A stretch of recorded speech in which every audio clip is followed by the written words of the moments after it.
The Dallas Cowboys host the Philadelphia Eagles, coming off of two straight dominant defensive victories versus high-powered NFC teams like the Lions and the Packers.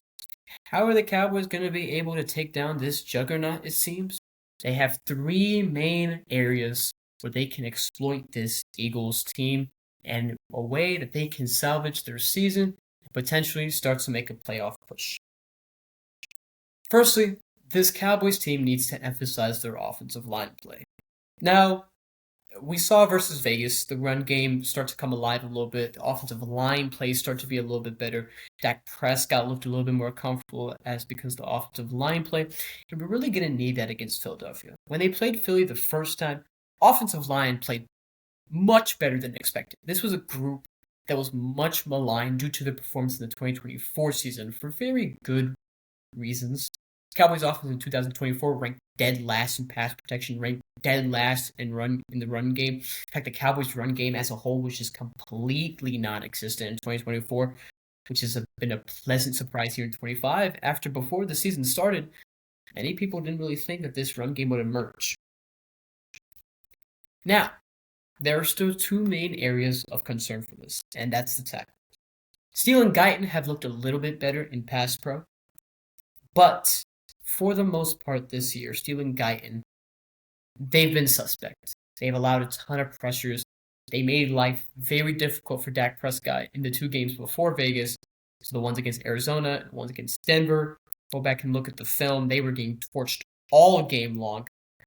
And they're going to have a tall task. This Philly defensive line made Jared Goff's life a living hell on Sunday nights, forcing 6 tip passes and 6 sacks. As a whole, the Philly defense got around that night. They had 10 passes defended. I saw multiple disruptions on throws. I saw multiple lanes being closed off, and I saw probably 4 or 5 picks that should have been had. They got pressure on Jared Goff, which, we'll talk about at a later date. I don't think Goff is a good quarterback under pressure, but they forced a lot of errant throws from him. But facing Dak Prescott. Now, I'm not going to ride Dak's high horse, even though I am a huge believer of Dak Prescott. But he will not be the X factor of today's game. Dak Prescott will play like Dak Prescott. He'll make some high-powered throws, probably make a few mistakes here and there. But ultimately, if this offensive line can play as good as they did versus Vegas versus Philly, they can translate something that the offensive line has had some struggles with throughout the year. They can translate the performance from Vegas to Philly. That will give Dak a lot of help to set up and look for CD and Pickens. I have the hugest respect for DeJean and Mitchell, but I say with all certainty, I believe if Prescott has enough time, they are not going to be able to hold CD and Pickens downfield. Now, the second area of concern for the Dallas Cowboys happens to be in the secondary. Now, this Eagles passing offense past 2 weeks has looked like utter garbage. So there's not a lot to look out for there, except they still have A.J. Brown. They still have Devontae Smith. Jalen Hurts is still a good quarterback. They still have Dallas Goedert. And don't forget about Jahan Dotson. It's not like this Eagles offense lacks talent. They're just not executing at the moment. And you can't take an offense for granted, especially because our defense is the one that gets offenses back on track. For example, look at Arizona. They've looked like utter garbage this entire year. Shocker, the one game they played against Dallas, their offense all of a sudden came to life. It seemed like they had turned a corner, but in reality, they had just played the Dallas defense. And the secondary that debuted in that game isn't a whole lot different than the one you'll see on Sunday evening. Deron Bland had a much better game. In fact, probably one of his better games as of late. He was all over the field. He was completely disruptive, and he was a shutdown quarterback. Didn't force any turnovers. But sometimes you don't need that in your quarterback one. With Diggs not being in, and I know Diggs deserves a lot of, hate and not hate, but criticism for his play as of late. It was reported that he's coming back around this time. They need to put him in. I love Kalen Carson. So that's the next, not really. Uh, Again, Carson had a good game versus Vegas, but you have to take into account that they played Vegas and now they're playing Philly. Trayvon Diggs has more experience against guys like AJ Brown and Devontae Smith, and for the most part, he's had Devontae Smith's number. Maybe not AJ Brown's, but he can definitely relegate Smith if you put him on. Not to mention, he knows Jalen Hurts better than anybody on the Cowboys defense. They played together for years in Alabama before entering the NFL. I know maybe Diggs seems like a lost cause at this point, but there's no way. And I'm going to be honest, if they're going to trot out Kalen Carson there versus A.J. Brown, a similar result to last year will happen this year. In week 10 of last year, for the first half of that game, the Eagles' offense was running into a rout. DeMar Overshown and Michael Parsons was causing havoc across the field. However, A.J. Brown was absolutely killing Kalen Carson. And there's no way, I believe, that the Cowboys should trot out Carson there to start. At least put him in the nickel. Shaphon Revel's there. Maybe you run a 4 DB set from time to time. Try Carson out in different spots besides putting him in an obvious one-on-one situation with some of the best receivers in the league. By the way, we'll dive into the emergence of Cowboys rookies and the new trade acquisitions, Quinn Williams, later. Third area is going to be up front defensively. Now, this D-line has been one of the few bright spots of this Cowboys defense. This Cowboys defense has been horrible throughout the year. They've looked a little better the past 2 games, but this defensive line has remained a constant. They've done a great job at disrupting the run with the addition of Quinn Williams. I mean, they have a legit core up front that teams need to look out for. And this is not the same D-line that's being trotted out there for week 1. In that game versus Jalen Hurts, the Cowboys had poor gap integrity. They weren't generating a lot of pressure. They had to blitz versus Hurts just to get pressure, which may seem like, okay, we'll do that again. Jalen Hurts is a really good quarterback against the blitz, and Jalen Hurts receives a lot of criticism for his play as of late, but he's still a really good quarterback against the blitz. And the reason for that is he's really decisive, and he gets the ball out fast. Whenever Hurts sees a blitz, he knows exactly who he's going to. That's A.J. Brown, number 11. And it's tough for any DB to cover a receiver one-on-one with that frame and that size when all he's doing is running a slant route or a comeback route, which is something that a receiver like A.J. Brown would thrive off. Another reason is he's mobile. He sees blitz, he automatically goes to run. And when you blitz, you send all your defenders vertical, you leave rush lanes open. The Cowboys need to disrupt Jalen Hurts' eyes downfield with their secondary play, which, again, was my second point. And my third point is they need to have good gap integrity.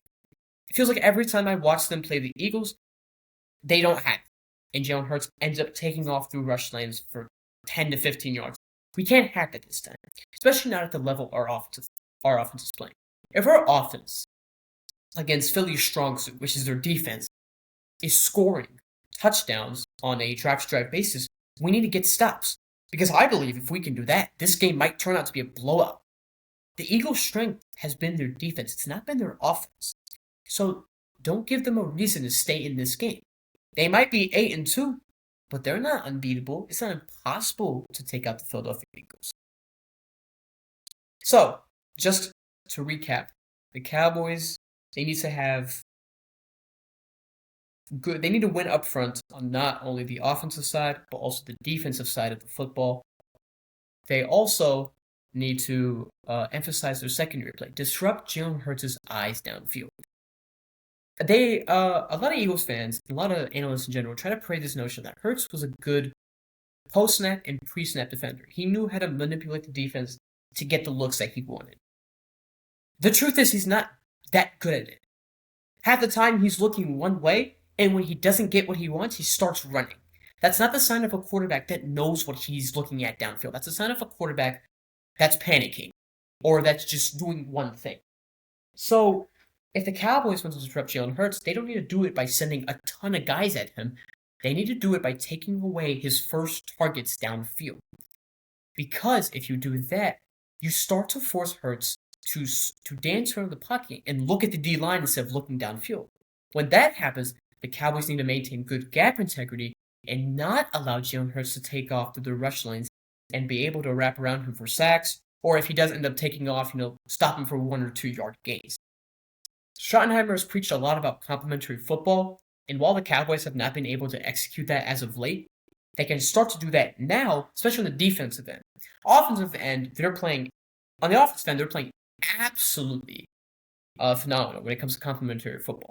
The run game has beautifully been a side piece to this Cowboys passing game, which is obviously the strength of this football team with George Pickens, CeeDee Lamb, Jake Ferguson, Dak Prescott. And they need to do that, and they need to do that formula on defense if the team is to truly play complementary football. The road ahead is tough. You have Philly tomorrow, and in 5 days you have Kansas City. A week after that, you travel to Detroit. These are all important games. If you lose to Philly and Detroit, the season's over. You lose to Kansas City, it's an AFC game. You might be able to sneak into the playoffs, so lose to Philly and Detroit, so there's no hope. Pack it up, go home, get ready for the draft or something. This is a cool little history fact that I just found out myself today. Dak Prescott, not only has he not lost a divisional home game since 2017, where he lost the Eagles 37-9 week 11, he's had 12 turnovers against the Philadelphia Eagles. All of them have been at home. For the 8 or so games he's played against Philadelphia, he's amassed 12 total turnovers. And 3 of them have been taken back to the crib for 7. In fact, the last 3 games he played versus Philly in Dallas, he's given up defensive touchdowns. In 2023, he got strip sacked, and I think Jalen Carter took it for 6. 2022, he threw a pick 6 to Josh Sweat. In 2021, he got strip sacked by Fletcher Cox, who then recovered it in the end zone for a touchdown. So, if hopefully Dak is able to course correct himself and not give a defensive touchdown, because the last thing you need to give this Philly defense is momentum and takeaways. Because you do that, they'll just feed off of it and continue to make your life a living hell. Also, another fun fact, Jalen Hurts has had a sub-90 rating, aside from 2024, which I'll explain why he has over a 90 rating.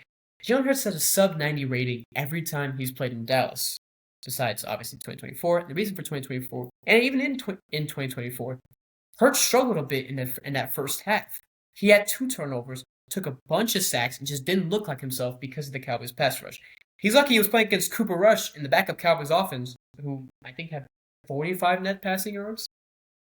So yeah, just cool little history facts there, as many of you prepare to tune in to the Cowboys-Eagles.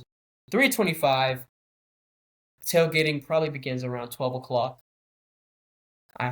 If you're going to the game, it is for sure to be a blast. Philly fans are going to be loud and obnoxious, so we need to be even more loud and obnoxious towards them. That is all.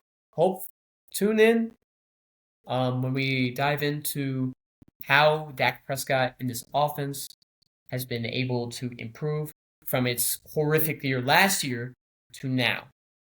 And one more thing I want to add. One of the reasons that the Cowboys offensively have been really successful against the Philadelphia Eagles is year to year the identity of the offense changes, and this doesn't just go for times where they play against the Philadelphia Eagles. This goes for whenever they play against any other team. In 2021, the Cowboys were mainly a rushing offense. Ezekiel Elliott and Tony Pollard had better years than they did the last year. And Dak Prescott came back from his injury, so the passing game was a little better. But ultimately, it was the run game that was the causal factor of the Cowboys' resurgence in offense. In 2022, however, they were a passing offense. Dak was throwing the ball 40, 50 times a game, which unfortunately led to his high interception numbers. But the Cowboys were the number 1 scoring offense from the time that Dak got back in Week 7 versus Detroit till the end of the season when they lost to San Fran in the divisional round. They were the number 1 scoring offense. They amassed close to 40 points a game. And then in 2023, however, they were still a passing offense, but it was more technical. Dak wasn't holding the ball as much. He's getting it out quickly. His footwork was a big emphasis in how the offense ran. It was a big emphasis on why he was so much better in 2022 than 2023. that is another topic that we'll dive into on Monday. Sunday, we'll be recapping the Cowboys, Eagles, and other games across the globe. Not across the globe, but across the nation. And on Monday, we will discuss Dak Prescott's transformation from year one to year 10 and see how much he has improved and how much this Cowboys offense has changed with him from the post Romo era to the now Dak Prescott era, Dallas Cowboys. I hope you all have a great rest of your day. One more thing. I know I said this before, but this is really the last thing. With Marshall Nealon's death and, the new more news coming out about it, about his state of mind, about what he was going through, make sure to check up on your family and friends. You know, mental health, especially for men. For women, it's also highly important, but men is something that goes unnoticed. It's mainly because they feel the need to. They feel that society doesn't care about their problems, and that they need to hold it all in and push through it and be a man, basically. However, crying, vulnerability shows as much strength as masculinity, and it's something that many people in this world do not know. Even if somebody is smiling, even if somebody looks happy, you don't really know if they're happy. So make sure, check in on them. Hey, are you doing all right? How's your day going? Got any trouble? Make sure to do that for all your family and friends.